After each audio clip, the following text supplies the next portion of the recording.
और देखिए, इस बार के केंद्रीय बजट से बिहार बम बम है। बिहार प्रदेश के लिए कई घोषणाएं की गई हैं, पर कांग्रेस और आरजेडी के नेताओं के बयान से ऐसा लग रहा है कि विपक्ष कहीं टेंशन में तो नहीं। आखिर ये सवाल क्यों उठ रहे हैं, आइए इस रिपोर्ट के जरिए समझते हैं।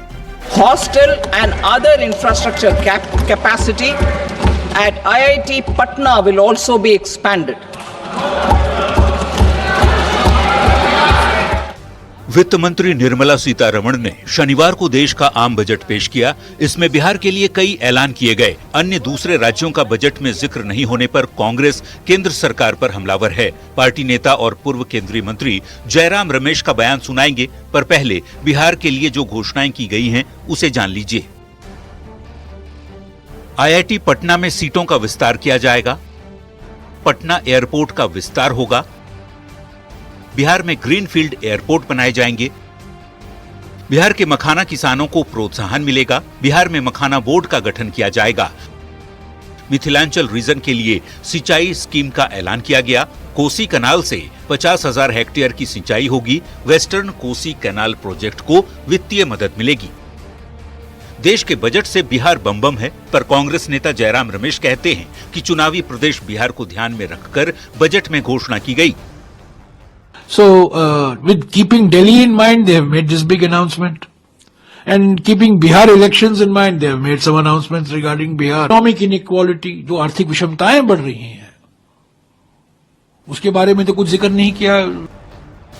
कांग्रेस के बिहार अध्यक्ष अखिलेश सिंह तो बिहार के लिए किए गए ऐलान से ही दुखी हैं, गुस्से में हैं। और बिहार के नेता प्रतिपक्ष तेजस्वी यादव भी कह रहे हैं कि बजट गांव, ग्रामीण और गरीब विरोधी है, इसमें बिहार को कुछ नहीं मिला। खाना बोर्ड बनने से क्या हो जाएगा बिहार को, तो बता दीजिए। आप खुश नहीं बिहार के लिए जो घोषणा हुई थी? हम लोग दुखी हैं। बिहार के लोग मोदी सरकार को पिछले 3 चुनाव से जिता के यहाँ भेजते हैं, यहाँ सरकार बनवाने का काम करते हैं, और बिहार को हमेशा ठगने का काम हो रहा है। ये बजट मेरा मानना है गांव, ग्रामीण और गरीब विरोधी बजट भारत सरकार ने पेश किया है, और बिहार को कोई लाभ जो है नहीं मिल रहा है।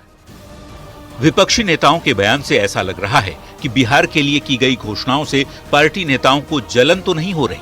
तभी जवाब बिहार के डिप्टी सीएम सम्राट चौधरी कुछ इस अंदाज में दे रहे हैं।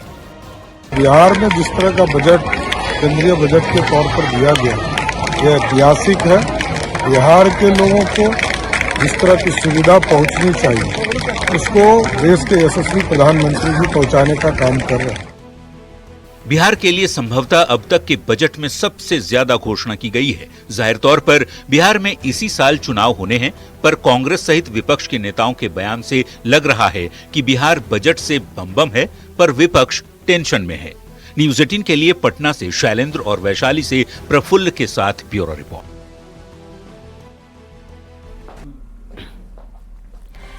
और देखिए, नेताओं के बयान अपनी जगह पर बिहार के लिए जो 5 बड़ी घोषणाएं की गई हैं, उसे विस्तार से समझना भी जरूरी है। देखिए, बिहार में मखाना बोर्ड बनाया जाएगा। इससे क्या होगा वो आपको बताते हैं। राष्ट्रीय मखाना अनुसंधान केंद्र के मुताबिक मखाना बोर्ड बनने के बाद 90% डायरेक्ट प्रॉफिट बिहार को होगा, यानी कि 100 रुपए के प्रॉफिट में 90 रुपए बिहार को मिलेगा। अभी मखाने को लेकर के कोई तय नीति न होने के चलते मुनाफा बढ़ जाता है। किसानों के बजाय कारोबारियों की जेब में पैसे चले जाते हैं। बोर्ड बनने से सभी योजनाएं एक साथ जुड़ जाएंगी। और इसके बाद देखिए, national institute of food technology की स्थापना। इससे क्या होगा, इसकी अगर हम लोग बात करें तो देखिए, इसका दरअसल मकसद है कि पूर्वी भारत के 4 राज्यों बिहार, पश्चिम बंगाल, झारखंड और ओडिशा, यहां पर बिजनेस एक्टिविटी को बढ़ाना। इन राज्यों में फूड प्रोसेसिंग यूनिट स्थापित की जाएगी।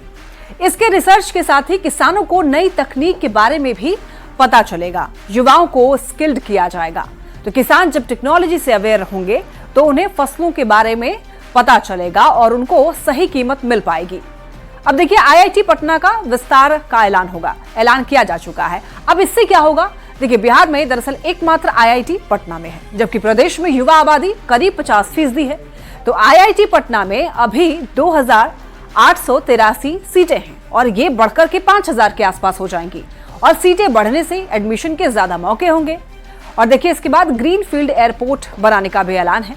इससे क्या होगा, ग्रीनफील्ड एयरपोर्ट वो होते हैं जहां से जहां शुरुआत से ही पूरा काम किया जाता है, जबकि ब्राउन फील्ड एयरपोर्ट वो होते हैं जिनका विस्तार किया जाता है। पटना और बेटा एयरपोर्ट का विस्तार किया जाएगा। इसके अलावा बिहार के राजगीर, भागलपुर और सोनपुर में ग्रीन फील्ड एयरपोर्ट बनाए जाएंगे। पश्चिम कोसी नहर परियोजना, इससे क्या होगा? अब देखिए, इस योजना के 3 मकसद हैं। पहला है बिजली निर्माण, दूसरा है सिंचाई की सुविधा बेहतर करना और तीसरा है बाढ़ को नियंत्रण करना। केंद्र सरकार पश्चिमी नहर परियोजना को आर्थिक मदद देगी, तो इस तरीके से आप समझ सकते हैं इसको। अब देखिए, मिथिलांचल से सीमांचल तक 7 बड़ी घोषणाएं की गई। तो वो कौन सी 7 बड़ी घोषणाएं हैं, आइए इसको देखते हैं। बजट पेश करते हुए निर्मला सीतारमण ने कहा कि मखाना बोर्ड का गठन किया जाएगा। बोर्ड के जरिए मखाना के कारोबार को बढ़ाया जाएगा, इसे सुलभ किया जाएगा, साथ ही किसानों को इसके लिए प्रोत्साहित भी किया जाएगा।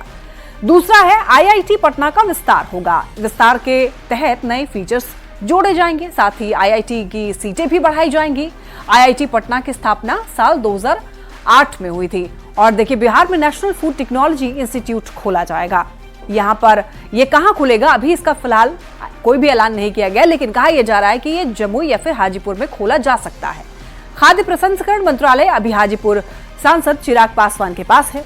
इसके अलावा देखिए, वेस्टर्न कोसी कैनाल काम के लिए भी अलग से बजट देने की घोषणा सरकार ने की है और इसके हो जाने से बिहार के दरभंगा और मधुबनी के इलाके में सिंचाई का काम आसान हो जाएगा और इसकी लंबे वक्त से मांग भी की जा रही है।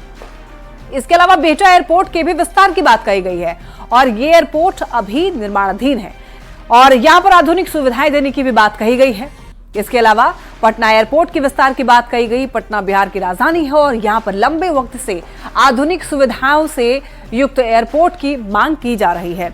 बिहार में 3 नए ग्रीनफील्ड एयरपोर्ट बनाने की भी बात कही गई और ये एयरपोर्ट भागलपुर, राजगीर के अलावा सोनपुर में प्रस्तावित है। तो कहा जा रहा है कि वित्त मंत्री ने इसी की घोषणा केंद्रीय बजट में कर दी है और बजट में निर्यात पर भी देखिए जोर दिया गया है, शिक्षा और स्वास्थ्य पर भी फोकस किया गया है। तो किन किन बातों का ध्यान दरअसल रखा गया वो आपको हम बता रहे हैं। बजट में निर्यात पर जोर दिया गया है, शिक्षा पर फोकस किया गया है, स्वास्थ्य पर फोकस किया गया है, धन धान्य योजना का ऐलान किया गया, समावेशी किसान के लिए बजट की बात की गई, भारत को फूड बास्केट बनाने का भी लक्ष्य रखा गया है और देखिए, किसानों को खेती का उचित मुआवजा देंगे, ये भी बात कही गई। तो बिहार के मखाना किसानों को प्रोत्साहन देने की बात की गई, मखाना बोर्ड का गठन किया जाएगा और PM कृषि योजना में यूथ महिलाओं पर भी फोकस है। मछली उत्पादन को बढ़ावा दिया जा रहा है और कॉटन प्रोडक्शन के लिए 5 ईयर मिशन भी लॉन्च करने की बात की गई। पूर्वी भारत में यूरिया प्लांट खोलने की योजना और देखिए, असम में 1.27 लाख टन क्षमता का यूरिया प्लांट बनाया जाएगा और पोस्ट ऑफिस फाइनेंशियल इंक्लूजन मजबूत की जाने की बात भी की गई है। वहीं देखिए, किसान क्रेडिट कार्ड में लोन सीमा जो है वो 5 लाख की जाएंगे। किसानों को खेती का उचित मुआवजा मिलने वाला है और क्या कुछ अब देखिए, MSMEs के लिए क्या कुछ है वो आपको बताते हैं। MSMEs के लिए क्रेडिट गारंटी जो है वो बढ़ा करके 10 लाख की जाएंगी। PM कृषि योजना में यूथ और महिलाओं पर दरअसल फोकस किया गया है, ये बड़ी बातें आपको बता रहे हैं। मछली उत्पादन को बढ़ावा देने पर फोकस है और साथ ही साथ किसानों को उनकी खेती के लिए इस बार बढ़ावा दिया जा रहा है। कॉटन प्रोडक्शन के लिए 5 ईयर प्लान लॉन्च किया जाएगा। पूर्वी भारत में यूरिया प्लांट खोलने की भी योजना है। असम में 1.27 लाख टन क्षमता का यूरिया प्लांट बनेगा। पोस्ट ऑफिस फाइनेंशियल इंक्लूजन मजबूत की जाने की भी बात की जा रही है। वहीं किसान क्रेडिट कार्ड में लोन सीमा जो है वो 5 लाख की जाएगी। कॉटन प्रोडक्शन के लिए 5 ईयर मिशन लॉन्च की जाने की भी बात की गई है। पूर्वी भारत में यूरिया प्लांट खोलने की भी योजना है। तो ये कुछ बड़ी बातें हैं इस बार के बजट में, ये सारी चीजों को इंक्लूड किया गया है और इसी तरीके से समझा जा सकता है कि क्या कुछ खास है बजट में। अब